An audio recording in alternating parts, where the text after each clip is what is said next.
All right, Latice, go ahead. Give us a little taste of what you got. You say you like amazing. I like it. Yes. Oh my gosh, So funny to me. Oh, let me see. It's getting tight in the space. I put my own self in. You had other plans for me. Didn't trust them. I couldn't believe you could love someone like me. So I locked my heart away, threw away the key. You snuck behind my wall. Even though I didn't look the greatest, you love me even more. You look beyond my flaws, you're so amazing. You're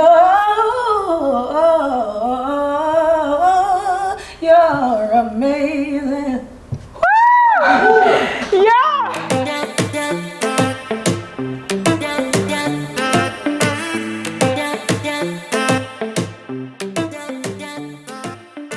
Hello, I'm Crystal Eley, and this is The Only One. I am so excited to be joined by a phenomenal woman. She's famously known for her breakout performance on BET's Sunday Best, as well as her self-titled album that topped Billboard Charts. I'm pleased to be joined by the lovely Latice Crawford. Latice, thank you for joining me. Thank you for having me. You've been singing since you were a child, and it's no secret. At what point did you realize that you had a gift? Not until junior high school. In my family, everyone sang or played instruments. So I didn't realize that it was this gift or that it was something that other people couldn't do. I was in junior high school. Some kind of way I wound up in chorus. I have no idea how that happened. They kind of recruited me in there. I wanted to be in dance, but these two left feet, they wouldn't. Dolores the camel knees. They didn't make the stallions.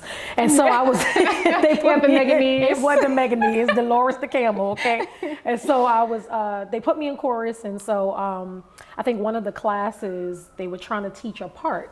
And it was a girl sitting next to me, and I'm just like, some don't sound right. No, the part is go tell it. And my teacher said, huh? He said, come here for a second. He said, do you know Amazing Grace? I said, yeah. And he said, okay, well, go ahead and sing a little bit for it. I started singing, and next thing I know, my eyes and the whole class is there, and everyone in the hallway is, watching. And I said, oh, I was wondering why. And he said, do you know you can sing? And I said, no, I didn't know, and so it kind of went from there. But you're also a pastor, would you say PK, preacher's kid. Yes. So I imagine you sing a lot at church as well, growing up. I did, but not until later on. My dad didn't start his church until much later. So I was, at my grandfather's church, right? Our home church before we went to my grandfather's church.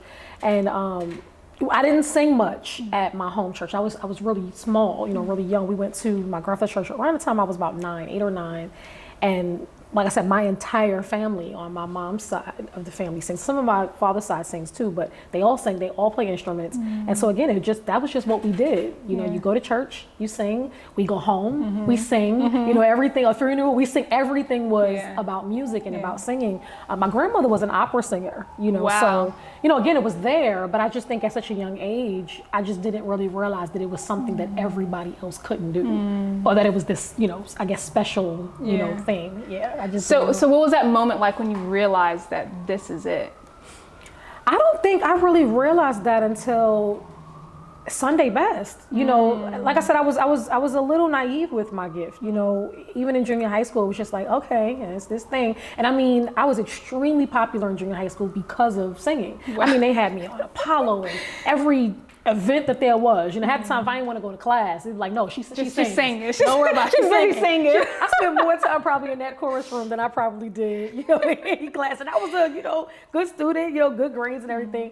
But I don't think I really realized, I guess, I didn't want to sing. Singing was not the thing that I was like, oh, I'm going to do when I get older. It was something that I did around the house, and my dad always like, would you shut up? Because I'm singing all loud in the middle of the night, early in the morning in the bathroom, taking forever in the shower because I'm singing, and so, like I said, I just didn't really realize that it was this thing. But when I got on, probably after Sunday Best, I would go to concerts and I would sing, and people would come to me. It was one particular event. I remember I was in Connecticut, and one guy came to me and he said, the girl, she said, "Can you talk to my father? He's on the phone." And I said, "Sure. What's going on?" She said he locked himself in the house for like an entire week. He was on drugs, but he knew that I would be in Connecticut, and he wanted to be, I guess sober while I came. So she said he locked himself in the house so he wouldn't binge. And I said, music has that kind of power. Yes. And God is choosing to use me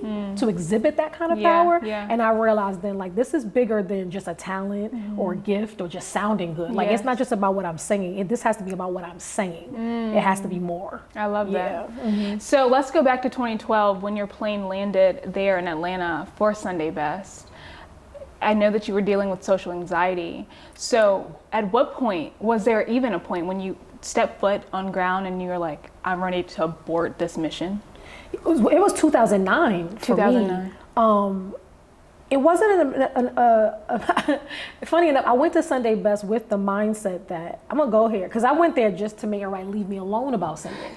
I'm gonna go there, they're gonna hear this little scratchy, little raspy voice. It's not what it used to be or how everybody else's is. And they're gonna hear this voice and they're gonna be like, all right, that was cute, now going back home. And everybody's gonna leave me alone. They're gonna see that it didn't work and it's fine, and I'll just keep singing in church and I'll go back to my job. I loved the job that I was at. I was working for a nonprofit at that time for the Police Athletic League. I was at that job for probably 14 years. I loved that job. And so I was like, they held my job and everything for me. I was up for a promotion, and so it was like, okay, well, I'll just go back there and they just hold it like I'm back, because I ain't gonna be here long. Just hold it there, and I got Sunday Best, and and here we are. You know what I mean?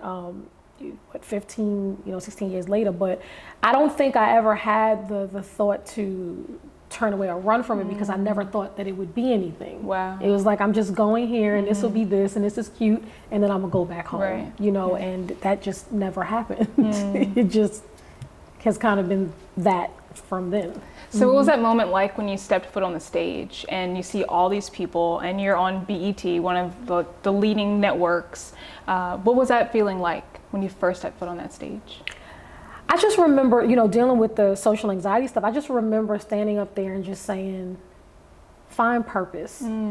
If you can focus on purpose, you won't, have a panic attack, you know what I mean? Because it was a lot of people, and so I would try to use this thing where I looked right above people's heads. If you're far enough, you can't tell if someone's looking over your head and singing. And so I would make that my point of contact, and I would look above and I would smile, or I would do, some kind of gesture, so people would think I'm interacting with them, but really I'm just literally trying to get through this performance.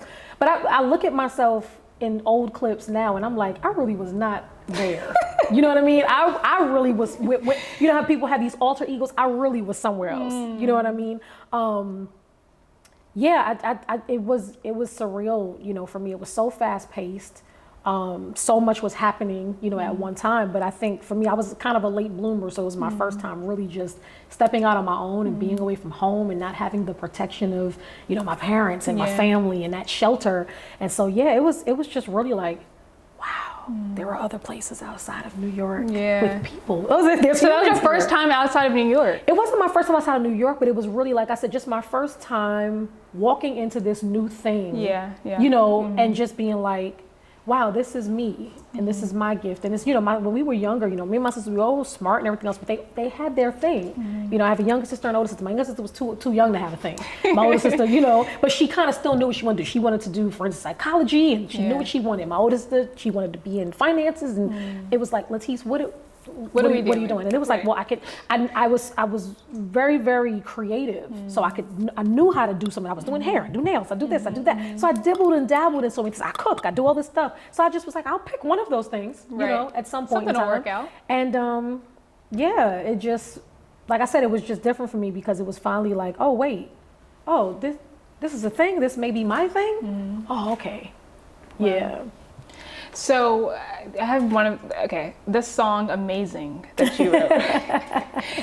It is by far one of my most favorite songs, and I think I really appreciate it because it just runs really deep, and I can feel your authenticity in the song, all of your songs, but specifically that one, and I always have it on repeat. My mom's also a big fan too, so I might have to FaceTime her later. But I'm just curious, Why do you feel the need to be vulnerable in your music and authentic? Yeah, I'll say this, and they may put me, out of the church. But I so many times I was the member, in the church, sitting there and feeling like nobody's talking about my stuff. I come here and we raise offering and we talk about this goodness of the Lord and all this other stuff and this facade. But these people in here are dying, and they're coming here one way and they're leaving exactly the same. What are they getting out of it? There are people, women and men in here who are being abused and beaten, this and that. And I get that we are focused on the Bible. Like, that's awesome. But when are we going to talk about the things that are happening to them now? The real stuff. Real stuff, in the moment stuff, And I'm like, the gospel is supposed to be about the truth. God is supposed to be about the truth. Yes. When are we going to stop creating this facade? And this is why outside people don't really think they're fit to come in, because we make it look like we're these perfect vessels. No. I want you to know I am jacked up and broken and bruised and torn and messed up just like you. I just serve a God that's not. Yes. You know what I mean? So I wanted for my music to be a bridge, almost like a clinic. Come here. And you may not get what I do. You may be looking for something and you don't know what it is you're looking for, but let me introduce you to my vice. Let me introduce you to what I use to get me through all the stuff. You want to know what it looks like to make it through a storm? Okay.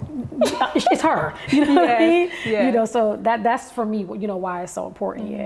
And I think it's the extended version of that song, Amazing. You talk about how you were going through the trash cans to get food for you and your son. Can you talk to me about that time period in your life? Oh yeah, I mean, like I said, this was after Sunday Best and record deals and all kinds of stuff. You go through a hard time. I think people they forget, when you are an artist and you're working for yourself, you have these big teams, you have this stuff, you have these record deals and everything else. Every dinner that they take you on and every plane and everything else, they recoup that before you see a royalty, before you see a diamond. So you've got staff of makeup artists and this and drivers and Ubers and managers and booking people, and all these people have to get paid. When you go on the road, you get these thousands of dollars that you get, all of these people, so when you go to a church and the church says, oh, well, we don't have the rest of your money, or why do y'all need to get paid so much? We're like, do you see all these people that made this happen for me to be here for you today? And so, it just got into a hard time. Like I said, I had my son at the time I was married, and my ex-husband, he was away, working and we were just trying to make it. You know what I mean? Two artists trying to figure out how to make it. And so, I wasn't outside in the trash can. I was in my own trash can, and I don't even know how half the stuff that was in there because it wasn't in my fridge first. So I was like, this got to be God. Somebody came in here, put some extra chicken in here that wasn't in here. And it just really became a decision between, feeding my son, and me eating. And he was never going to have the food that was there. It was going to be, he was going to get the good stuff. I'll take the scraps, I'll take whatever's there. And so, it just was a matter of survival and just being an adult, what I mean, and sticking it through. So in a moment such as that, how do you maintain your faith and trust in God? I wish I could have told you at that time, because there was many times that I was like, all right now, listen, what are we doing here? Because this is not, what I mean? But I think for me, again, just being aware that it's like everybody has their thing that they're going through. This just happens to be mine right now, but this is not my lifetime. This is a moment, you know what I mean? It's just a hard moment, but how do I use wisdom in this moment? How do I change this around? I think, because of the way we're taught in church, I've been in church my whole life, and we're taught just sit and wait for God to move heaven and come down off the throne and poof. When it was really like, you know what, you could just be a better steward over what you have and over your money. And, maybe you need a few extra gigs, maybe you need this, or maybe you need to be a little smarter about the gigs you're taking. Okay, so it made me and forced me. And I was always really good with money. But it made me sit and say, okay, I can't now just take gigs just because they're available. What I have to do is sit and determine, what do I need to make per month? Right. And then take gigs according to what I need to make per month. And if I want to do the church gigs and not make as much because I want to give that back to God, then I have to be willing to take on a little more corporate stuff, a little more this. So it helped me to change my gauge on what I was taking in and what I needed to bring in. And then what parts of my team were pivotal? Like, I need these people. And what parts were extra? It just makes my life a little easier. You got to go. Okay. You know what I'm saying? Like, so it just really made me become a very smart artist and to really understand that if this is what I'm going to do with, for my life, Yeah. I have to really, really, really treat it as a business and not just a ministry, but as a business, and really be a good steward over what God is giving me and the opportunity that he's putting before me. I love that. And so when you think about legacy, how do you want people to remember you 100 years from now? As a nice person. Music is great. That stuff fades. I can say, I want people to remember my career. No, I don't care about any of that. It fades. You know what I mean? Song is great today, and tomorrow there's a new artist out that can sing Rings Around Me. I'm very aware that I am getting older and not younger. I might look 12, but I am not 12. Add a 3 and some change to that. You know what I mean?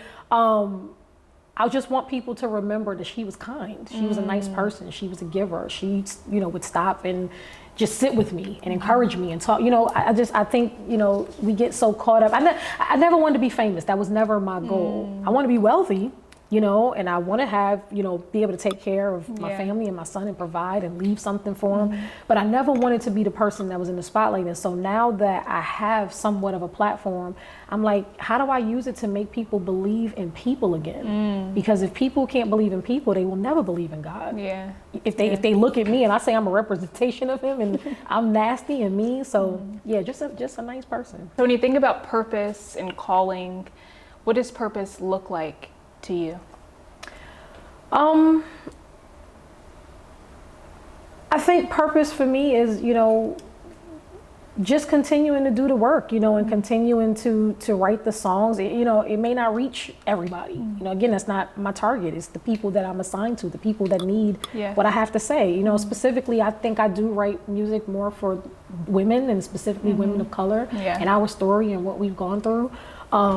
And I think that is my purpose. I think uplifting women and bringing them from a tree that they never ate from. But like that, Eve did that. That's not me. It's not my story. I'm not stuck there. You know what I'm saying? Y'all gonna get me from this tree. She apologized. We apologize. We sorry. Right. And really reminding us of God's purpose for us and what he says about us. And, just running, there's other parts of the Bible. There was a virtuous woman. There was Ruth. There was other people, other women in there that, did good. Doing the thing. That did the thing. Okay. And we're not going to be stuck there. You know what I'm saying? So for me, I think that that's my purpose. Is just reminding us that we are worthy of redemption and love and care and softness and gentleness and kindness and, and the love of God. We have purpose in him as well. And so let's go here. What is the best piece of advice you've ever gotten? People don't like what they hear, they like what they feel. And that's been my mission. Do you live by that, you feel? I live by it. Make people feel it. Because they will remember that. They will remember, wow, I heard her sing and it changed my life, or it made me want to live, or it made me one of her verses. Oh, that was a nice run. That was really, I loved what she sang. That never lasts. People forget that. As soon as they hear something else, they forget it. Make people feel it. Well, I feel your music. I'm trying to tell you, choose me, author. I could go down the whole list. I like these songs, seriously. And it's so interesting because obviously I was a little younger when those songs came out. Now in my adult age, I am even more appreciative of the lyrics, the stories, and I can feel you in the songs. I can feel the struggle, I can feel the triumph, and I can just feel, like I said earlier, your authenticity. And I think a lot of artists need to incorporate that. I think a lot of people fall into the fads of what people want to hear, but really similar to what you do, what people need to hear, right? I'm just so appreciative for your music and just for your time, definitely today, and just sitting here and being able to just delve a little bit deeper into your story.